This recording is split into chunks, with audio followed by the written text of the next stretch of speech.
नमस्कार, Saraswati study channel में आपका हार्दिक अभिनंदन व स्वागत है। आज की जो हमारी वीडियो है वो है +1 क्लास में ग्रामर टॉपिक, हिंदी ग्रामर में जनसंचार माध्यम। इसमें हम आपको बताएंगे कि जनसंचार क्या होता है और इसके माध्यम कौन कौन से हैं। तो उसके लिए सबसे पहले ये जानना जरूरी है कि संचार क्या होता है।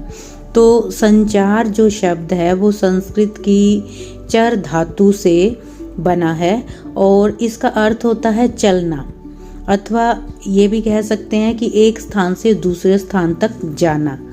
यानी कि जब दो या दो से अधिक व्यक्तियों के बीच सूचनाओं, विचारों और भावनाओं का आदान प्रदान यानी कि लेन देन होता है तो उसे संचार कहते हैं।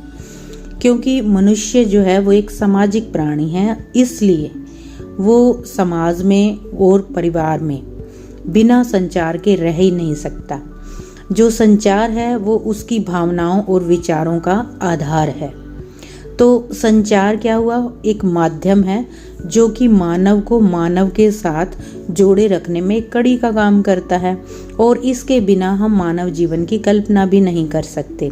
जब हम व्यक्तियों के समूह के साथ प्रत्यक्ष संवाद, प्रत्यक्ष मतलब आमने सामने संवाद यानी कि बातचीत ना करके किसी भी यांत्रिक माध्यम से एक विशाल सामाजिक वर्ग से, वर्ग यानी कि समूह हो गया, से संवाद बातचीत कायम करने की कोशिश करते हैं तो उसे जनसंचार कहते हैं।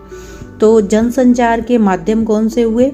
जैसे कि समाचार पत्र, रेडियो, टीवी, सिनेमा और मोस्ट पॉपुलर इंटरनेट।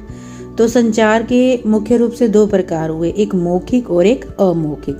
मौखिक में हम बोलकर आमने सामने अपनी फीलिंग्स जो हैं, विचारों को व्यक्त करते हैं, और अमौखिक में हम क्या करते हैं कि बोले बिना प्रतीकों अथवा संकेतों से भावनाओं को व्यक्त करना, वो अमौखिक कहलाता है। मौखिक में हम क्या करते हैं, मोबाइल से भी बातचीत करते हैं, और अमौखिक में जैसे कि व्हाट्सएप है तो इसमें भी प्रतीकों अथवा संकेतों से हम अपनी भावनाओं को व्यक्त करते हैं।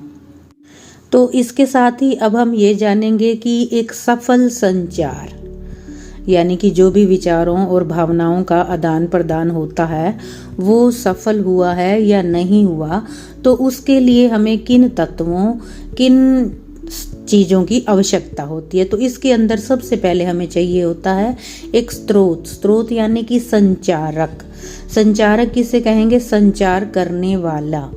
जब कोई व्यक्ति अपनी किसी संदेश, विचार या फिर भावना को किसी अन्य तक पहुंचाना चाहता है तो वो जो व्यक्ति है वो क्या कहलाएगा? स्रोत कहलाएगा या फिर संचारक कहलाएगा, जिसने की संचार करना है, और इसी से ही इस प्रक्रिया की शुरुआत होगी। उसके बाद सेकंड पॉइंट आता है एनकोडिंग या कूटीकृत।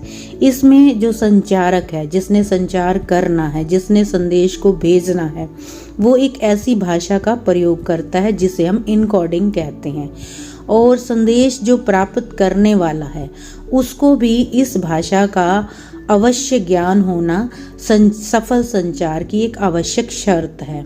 उसके बाद थर्ड पॉइंट आता है संदेश यानी कि मैसेज।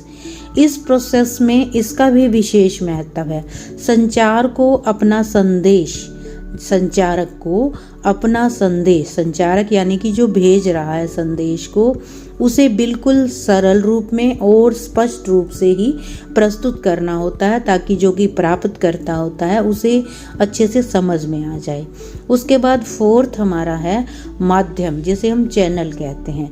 जो संचारक है उसको अपना संदेश प्राप्तकर्ता तक पहुंचाने के लिए एक माध्यम, जैसा कि अभी हमने बताया, की आवश्यकता होती है। और आजकल वर्तमान समय में हम टेलीफोन है, टीवी है, रेडियो है, समाचार पत्र तथा इंटरनेट आदि माध्यमों के द्वारा अपना संदेश एक स्थान से दूसरे स्थान पर, एक व्यक्ति से दूसरे व्यक्ति तक पहुंचाते हैं।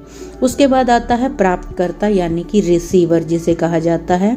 ये संदेश का अंतिम लक्ष्य है और इसमें क्या होता है कि प्राप्तकर्ता तक वो पहुंचाना होता है। तो जो प्राप्त हुआ संदेश है उसका वो प्राप्तकर्ता जो है वो निहित चिन्हों और संकेतों के आधार पर फिर अर्थ निकालता है और लास्ट में आ जाता है फीडबैक।